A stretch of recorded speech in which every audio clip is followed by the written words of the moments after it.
Nobody's really talking about it because the people who are in the know keep their mouth shut. If you're going to be an active trader, that's not the way to make money. Our edge is scavenging, is picking up crumbs. I've been around, I'll say hundreds of what I call great, successful traders.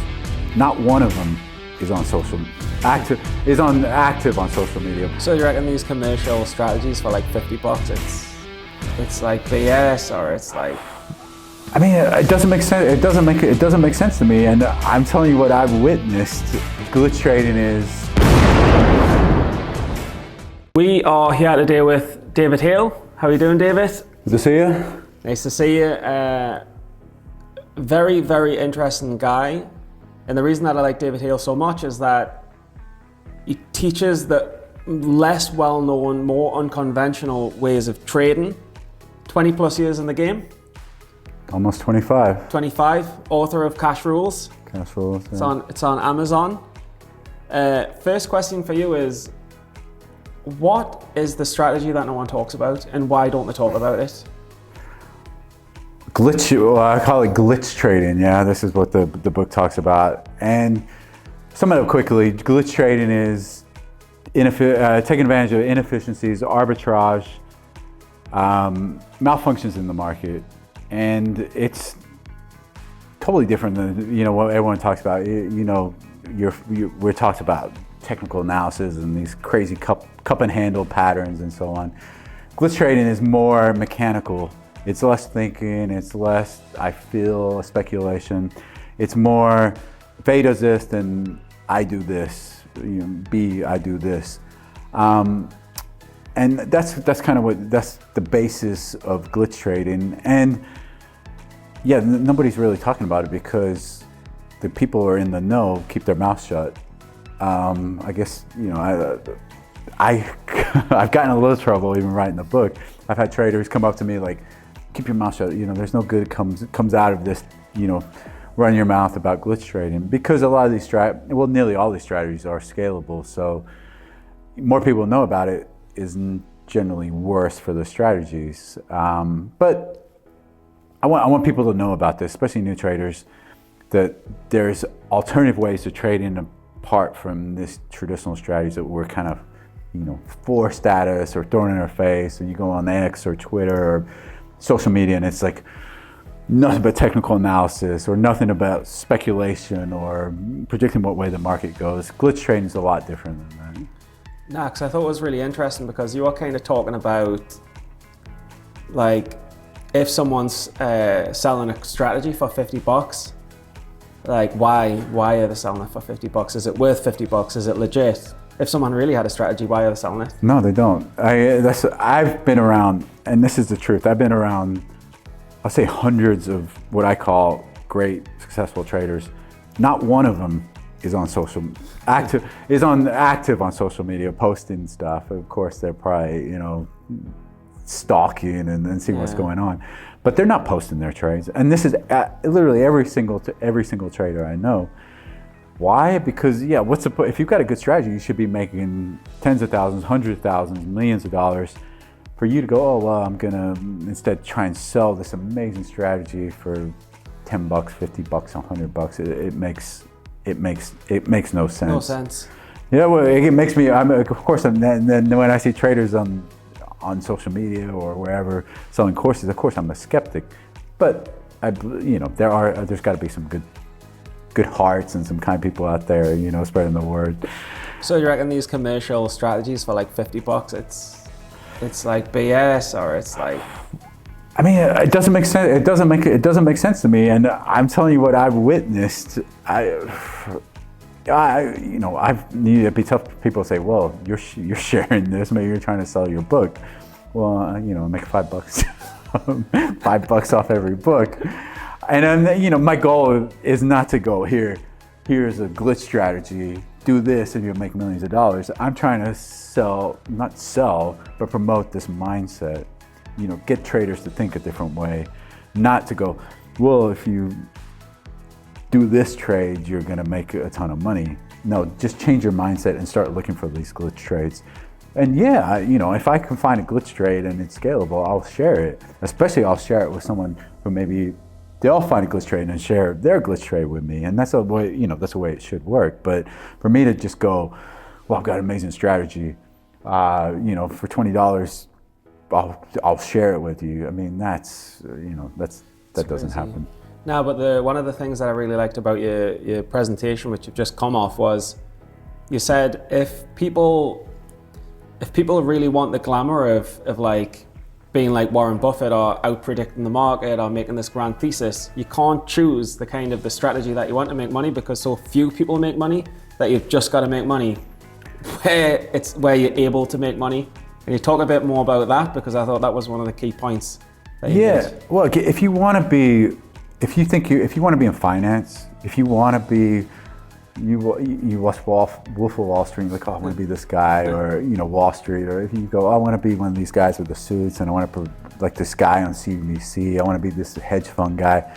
Go get a job at a hedge fund. Try and get a job at a hedge fund or Wall Street or managing money or at a big bank. If you're going to be an active trader, that's not the way to make money. That's not our edge. Our edge is scavenging, is picking up crumbs, acting more like a hacker than a finance professional. And of course, there's a lot of traders like, well, no, I don't want to do that. I don't want to be being a scavenger. That's not glamorous. Being Warren Buffett or a hedge fund guy with a fancy suit making tons of money. That's what I thought trading was about. Well, no, trading's not necessarily about that. Trading is about trying to find the most edge and trying to find the most efficient ways to make money. And yes, it's not necessarily glamorous. Trading is not a glamorous profession. I know you might go, you look on Instagram, there's a guy in front of his Lambo and he's got all this money and he's talking about how fun it is. Like, it's a grind, you busting your ass, you're working, you're in front of a screen, you're slouched, you got, stress, like, it's hard work. And if you're good enough at it, yes, you can make a lot of money and it can give you independence, it can give you freedom, but it is hard work. And you're not afforded that luxury of doing it, well, I want to be a trader, and I want to do it my way. No, if you want to be a trader, you find the easiest, most effective ways to find edge and then to build a strategy and to make money that way. And just very quickly, I know you give a few examples, but for those who didn't see the presentation, what's just one example of a glitch? The first one I always say is arbitrage. Again, arbitrage is basically selling low, of course you want to buy high and sell low. Better not get that mixed up. Buy low on one exchange and then sell higher on a different exchange or different market, the same instrument. It's a simple trade. And I always give the example of Bitcoin. You can, in the past, and even now sometimes, you can buy Bitcoin on one exchange for 100,000 and then sell on another exchange for 110,000. Yeah. Of course, it's not always like that, not that easy, but it happened in the past. But that's a simple trade, and that's arbitrage. And arbitrage does exist. It's not easy to find, but it's out there, and that's what real edge is. That's real edge, not, well, I want to, the Fed's going to raise rates, and I think that's going to be good for the market, and then NVIDIA might... That's hedge fund stuff, right? Yeah, that's hedge fund. That's hedge fund stuff. Not saying markets go up over time. If you want to make money trade and invest in the stock market over long term, yeah, do that, but that's not your job as a trader. And if you want to do that professionally, go find a job on Wall Street or with a hedge fund or... So people are looking at day trading kind of the wrong way. A lot of people are looking at it the wrong way, or they're being sold it the wrong way. I think sold is the big thing. That's what we're sold is. It's glamorous. You're predicting, and you're, guys, you've been on X, and it's everyone going, well, I picked the bottom of Tesla, and I think Tesla's going to go up, and I had this monster trade. No, the best trades are these trades that no one talks about because they don't want to share, and they're not. It's not like you're this soothsayer and you're going, well, I looked into my crystal ball, or I've analyzed all these reports and this crazy technical pattern on this chart. No, it's I bought Bitcoin on this exchange for 100 when it was selling on this for 120. That's edge, and that's how the smart traders are making their money. Yeah, okay. I've got some quick, rapid fire questions for you now. What's the key to surviving for 20 plus years? Are you barely? I don't know. Being stubborn, like perseverance. The key is just making sure you're alive. Alive, as in you're still trading and you still got money to trade with when the good times come. Yeah. The majority of my trading career, it's been a grind. It's hard work. I'm just trying to make money, trying to survive each month, and waiting for those times when the volatility goes crazy and these type of glitch trades come alive, or there's huge swings in the market. I don't know when it's going to happen. Again, it could be tomorrow, it could be in 5 years, it could be in 10 years. But if I look at my P&L over time, this is when I make the vast majority of my profits. So I want to make sure I'm still there, still swinging, still able to trade, and still able to take advantage of that. And over the time, I've seen a lot of really good traders miss out on hundreds of thousands, millions of dollars, tens of millions of dollars in profits because they blew out account right before COVID or 2008 or some huge event, or maybe the next event. And the key is exactly staying alive. The goal is not, I've been trading 25 years, and the goal is not just I'm going to grind out X amount of dollars every single month, and that's not the way traders survive, and that's not the way P&L curves work. It's like, but like something like that. What's the worst thing that's ever happened to you where you've just thought, I give up, and how did you pick yourself back up? So, how much time do we have for this? We could go on for a while. I mean, in my book, I'm honest about it. I'm not one of these guys like, look at me on this, make tons of money. I've had good times, I've had bad times. I think it was 6 years ago, I was literally dead broke. My wife left me, taking the kids. I had to live with my dad, sleeping on his sofa. I didn't own a seat. The only possession I owned was a car probably worth a couple $1,000s. Living in a country that I didn't know anyone, didn't speak the language. Yeah, didn't have any skills, couldn't get a job, ended up teaching English for $10. And this is after trading for 20 years, and this is supposedly a successful trader. So that was pretty bad. And there's been other peaks and valleys, but I would say that was probably the lowest of the low. How did you recover from that? Unfortunately, a lot had to do with I didn't really have too much options. I mean, again, a big mistake I've made over the years is like not having that nice backup plan. I don't know how to do anything else. It was kind of like, well, you're either going to trade or you're going to spend the rest of your life sitting on your dad's sofa. So it was perseverance, and again, getting your mind straight. It was a cost. This was a traumatic time, but I realized, okay, what are you going to do? You're going to give up? No, you got to keep fighting. And keep fighting means having the right strategy, having the right risk management, being disciplined, looking for the right strategies, for trading the right markets. And that meant switching from equities to crypto for a while. I'm back. Of course, I'm back with equities, but just doing whatever it takes to make money. And is there a difference for you using a prop firm rather than a broker?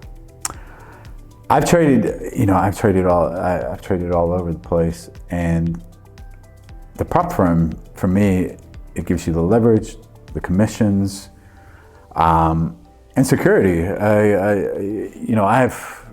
I started my career at an American prop firm, and it was crazy the commissions I was paying back then, and then switching to Zimtra 12 years ago now. I mean, it's probably saved me hundreds of thousands, I don't know, millions of dollars over the years just on commissions. And on top of that, I've got really good leverage with that. So I think that's the advantage of a prop firm. Of course, you have to make sure this prop firm is secure, and of course, I've had nothing but good luck with Zimtra. So leverage, security, commissions is definitely an advantage. And if a lot of prop firms do offer groups or offices, and if you have that opportunity, that's something you need to take advantage of. You need support, you need a structure, and you need help, and you need education. So generally prop firms offer that more than just an individual sign up for a brokerage account and being on your own. You had your own prop firm. What separates the good from the great traders? I noticed that confidence. These guys that are good traders, they're confident, not overly in your face cocky, but like confident. They know to survive in this industry where the failure rate's so high, you better be confident that you can make it, confident in your skills. And these are the type of guys who make $1 million, and I expected that, and a high-fiving, shouting and hollering. And same when they lose money, it's like, no, this is what I'm supposed to make money. And again, if I lose money, I have confidence in my trading that I'll come back and bounce back. Swagger, as I call it. You need that, and that's what when I had the prop firm, that's what I look for in traders. I look for confidence and competitiveness, which kind of goes hand in hand with that. I want guys who want to be the best. If healthy competitive, if the guy next to him is making X amount of dollars, then I want to make more than him, and that's fine. And I think that drives a lot of traders. They want to be the best, and it doesn't mean getting on X and posting your P&L and bragging about it. It's like no, just trading to the best of your ability, and that's the two traits I looked in traders. Beautiful. Last question. You've been living in Poland a while. We're at a conference right here in Poland as well. Do you think there's any traits or things in the cultural identity of the Polish people that helps make them or builds better traders? Yeah. That's a good question. There are a lot of good traders here, and it's like this conference here. There's not many conferences like this, and in Poland to have this conference with all these good traders and guys are interested. Good crowd. I don't know if it's something in the water. I don't know if it's freezing cold in the winter, so they all study all the time. Or I don't know, but they worked hard. When I had my prop firm, I noticed there was just a difference. I spent most of my life in the U.S. and I hired mainly guys straight out of college or people out of college, and I was just impressed with the seriousness. They were driven. They were I remember when I was around that same age in the States, it's let's go out, have a good time. And, it wasn't, I want to make a lot of money and I want to do that, but it wasn't these guys were just focused and driven and they want to do whatever succeeds. So maybe that's part of it, but I don't know. I mean, it's funny because Polish people also, they're good programmers, which again, I find kind of goes hand in hand. It's the same kind of mindset. Yeah, as I said, a good trader is more like a good programmer, a good hacker than a finance professional. So maybe that has something to do with it, or just the water. I don't know. Yeah, I don't know. I think comparing to America, America has been much economically richer. They've had much more good times for longer. Where Poland's more, it's coming into good times. But I always remember that quote of hard times. Hard times make good people. Nah, it's hard times make hard men. Okay. And hard men make good times. And good times make soft men. Okay. And soft men make hard times. True. It's a cycle. Maybe it does. I think that has a lot to do with it. They are. It's Poland are grinding harder. They are good. They do grind. Again, I noticed how tough they work. I'm not saying in America or anywhere else you don't have a lot. People trying to. And there's tons of good traders pretty much everywhere. But it does seem like there's a core group of traders here, and maybe it's just because we know about it because guys like Tomek bring them together, and we're all able to see. I mean, you could be in some other random country, but you just don't know. So, maybe it's just kind of we're fortunate enough to have these type of meetings where we're able to meet these good traders. All right, we'll leave it there. Thanks for your time. Great. Really appreciate talking to you. Cheers.